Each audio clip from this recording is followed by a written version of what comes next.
जितेंद्र आव्हाड आणि आता संजय राऊत हे महायुती सरकारवरती आखपाकड करतायत।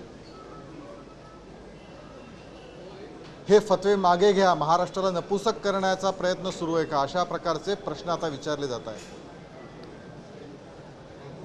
माझा प्रश्न आहे, थोडा इतिहासात जायची तयारी या नेत्यांची आहे का? कारण मांस विक्री, कत्तलखाने बंद करण्याचा निर्णय हा 1988 साली शंकरराव चव्हाण मुख्यमंत्री असताना आणि काँग्रेसचं सरकार असताना झाला होता। त्यानंतर महिनाभरामध्ये शंकरराव चव्हाण यांच्याऐवजी शरद पवार महाराष्ट्राचे मुख्यमंत्री झाले आणि शरद पवार मुख्यमंत्री असताना महाराष्ट्रात पहिल्यांदा 15 ऑगस्ट रोजी कत्तलखाने मांसबंदी, कत्तलखाने बंदी याचा निर्णय अंमलात आला। आज जी लोक महायुती सरकारवरती टीका करतायत, फतवे काढण्याचा विरोध करतायत, त्या लोकांनी शरद पवारांना ते प्रश्न विचारणार आहेत का? महाराष्ट्राला नपुसत्व करण्याचा शरद पवारांचा डाव होता का, असा प्रश्न संजय राऊत हे शरद पवारांना विचारणार आहेत का? महाराष्ट्राला अशा प्रकारची बंदी आणण्यामागचं निषेध जितेंद्र आव्हाड शरद पवारांचा करणार आहेत का? अशा प्रकारचा विरोध कत्तलखाना बंदीला का केला, कत्तलखाना बंदीचा निर्णय का घेतला, असा प्रश्न आदित्य ठाकरे शरद पवारांना विचारणार आहेत का? या दोघांचं म्हणजे तिघांचे, संजय राऊत, आदित्य ठाकरे आणि जितेंद्र आव्हाड हे तिघही पक्ष व सत्ता गेल्याने सारासार विचार विवेक बुद्धी गमावल्याने नैराश्यातून ही टीका करतायत। कारण मध्ये 2.5 वर्षाचं महाविकास आघाडी सरकारचं सरकार महाराष्ट्रात होतं। या महाविकास आघाडी सरकारमध्ये आदित्य ठाकरे, जितेंद्र आव्हाड हे मंत्री होते, संजय राऊत या सरकारचे कर्ते करविते होते असं त्यांचाच दावा आहे। तरी सुद्धा या 2.5 वर्षाच्या कार्यकाळामध्ये 15 ऑगस्टला कत्तलखाने बंद होते, मांस विक्री बंद होती। मग आपल्या सरकारच्या कार्यकाळामध्येच तरी ती असे फतवे कुणी काढले, याचं उत्तर संजय राऊतांनी दिलं पाहिजे। महाराष्ट्राला नपुसत्व करण्याचा प्रयत्न सुरू आहे का, तोच महाविकास आघाडी सरकारच्या कार्यकाळात झाला होता, याचं उत्तर सुद्धा संजय राऊत, आदित्य ठाकरे यांनी दिलं पाहिजे। महाराष्ट्र सरकारने कोणताही निर्णय असा घेतला नाही। 1988 पासून 7 दिवस कत्तलखाने बंद, मांस विक्री बंद करण्याचा निर्णय त्यावेळचे मुख्यमंत्री शंकरराव चव्हाण यांनी घेतला। 12 मे 1988 अधिक स्पष्ट सांगायचं तर, आणि त्यानंतर हे वर्षानुवर्ष सुरू राहिलं। त्या स्थानिक महापालिका काही दिवस त्यात ॲड करतात, त्यानुसार काही महापालिकांनी ह्या दिवसचं वेगळं पत्रक काढलं। 15 ऑगस्ट तेव्हापासून अस्तित्वात आहे। यामध्ये आता कोणताही निर्णय, फतवा महायुती सरकारने काढलेला नाही।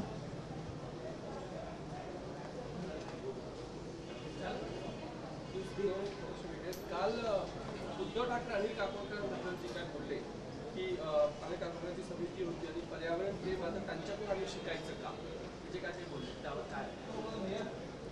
मुळात असं आहे की सोयीचं असेल तेवढंच बोलायचं, हे उद्धव ठाकरेंचं वैशिष्ट्य आहे। काल काय बोलत होते, काल कोणती भूमिका होती, हेही त्यांच्या लक्षात नव्हतं। किंबहुना महाविकास आघाडी उभाटाचं हेच धोरण आहे।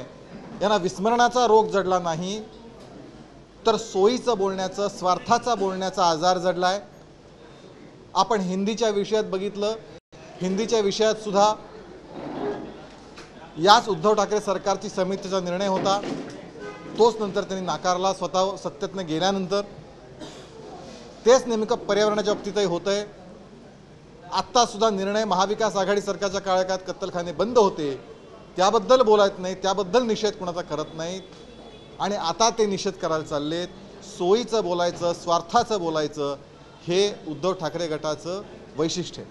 मुंबई गोवा महामार्गावर जेवढे खड्डे तेवढा दंड सरकारकडून का गणेश मंडळाचा आणि घडलेल्या खड्ड्यांसाठी आम्ही एक रुपयाचा करणार नाही असं उद्धव ठाकरे. मला असं वाटतं की मुंबई गोवा महामार्ग हा कितीतरी पटीने पूर्वीपेक्षा आता खूप चांगल्या स्थितीत आहे. आपण सगळ्यांनी उद्धव ठाकरे प्रवास करतच नाहीत, त्यामुळे त्यांना माहिती नसेल, काही मधला पॅच असेल, पण ओव्हरऑल तो चांगल्या स्थितीत आहे. पण कायद्याचं अंमलबजावणी झाली पाहिजे हे कुठल्याही राजकीय नेत्याचं धोरण असतं. पण उद्धव ठाकरे नेमकं उलटंच लोकांना सांगतायत, ही वस्तुस्थिती. सणांमध्ये जे डीजे वाजवले जातात प्रामुख्याने गणपती असतील किंवा नवरात्राच्या वेळेस त्याच्याबद्दल धोरण आणावं असं म्हणतात. मला असं वाटतं की धोरण आणलं पाहिजे. या सगळ्या विषयामध्ये डीजेचा त्रास, अनेकांच्या तक्रारी डीजेबद्दलच्या. काही मंडळांनी स्वतःहून डीजे लावणं बंद केलं आहे, काही मंडळ करतायत. गणेशोत्सव, नवरात्र हे पारंपरिक, आध्यात्मिक, उत्सवी वातावरणात झालं पाहिजे. त्यामुळे पारंपरिक वाद्य वाजवत ही जर मिरवणुका निघाल्या तर मला असं वाटतं की अधिक लोकांना आनंद होईल, सगळ्यांना आनंद होईल. स्थानिक महानगरपालिका स्वबळावर लढवण्याचे संकेत विजय वडेट्टीवार त्यांना स्वतः स्वबळावर लढायची इच्छा. मुळात विजय वडेट्टीवार बोलतायत त्याला अस्तित्व किती, हा पहिला प्रश्न. दुसरं, उद्धव ठाकरे काही काँग्रेसबरोबर यायच्या मूडमध्ये आता दिसत नाहीत, त्यामुळे काँग्रेसलाही उपरती आत्ताच झाली आहे का? आणि महाविकास आघाडी सरकारच्या विरोधात आत्ताच घोषणा देणं सुरू झालं आहे. त्यामुळे तशा पद्धतीने तीच पार्श्वभूमी आत्तापासूनच ते तयार करतात का, हा प्रश्न आहे. रमेश यांनी त्याला काल म्हणाले की जर दोन्ही ठाकरे बंधू सोबत येत असतील तर आम्हाला काही अडचण नाही. दोन्ही ठाकरे बंधू एकत्र आले तर काँग्रेसचं अस्तित्व काय, हा खरा प्रश्न आहे. कारण मुंबईमध्ये दोन्ही ठाकरे एकत्र आले तर काँग्रेसचे लोक त्याला विरोध करतात, कारण काँग्रेसला जागाच असणार नाही, ही वस्तुस्थिती आहे. त्यांचे निरीक्षक आहेत, त्यांना निर्णय घ्यायचा आहे. पण ते तशा अर्थाने खरी चिंता तेच व्यक्त करतात दोन्ही बंधू एकत्र आले तर. दोन्हीमध्ये फक्त जे याचा प्रश्न आहे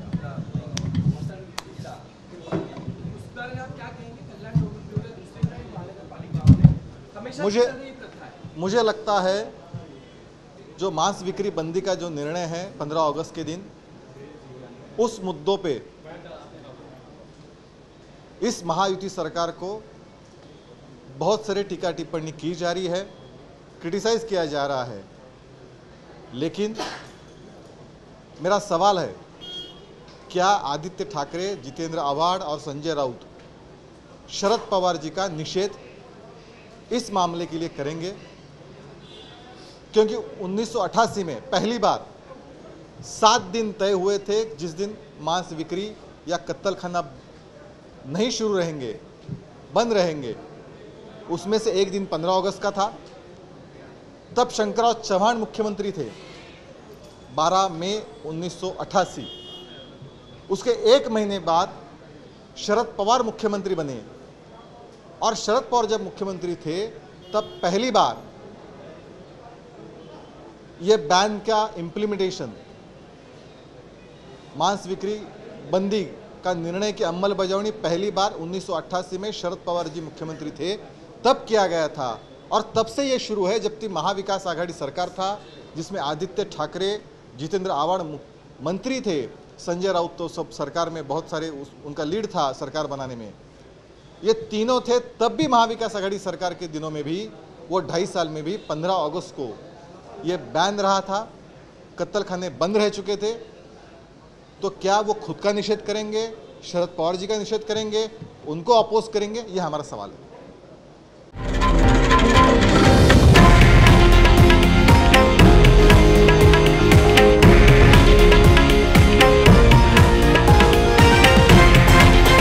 हे आहे देशातील नंबर 1 न्यूज नेटवर्क आणि आपण पाहत आहात TV9 मराठी, एकमेव.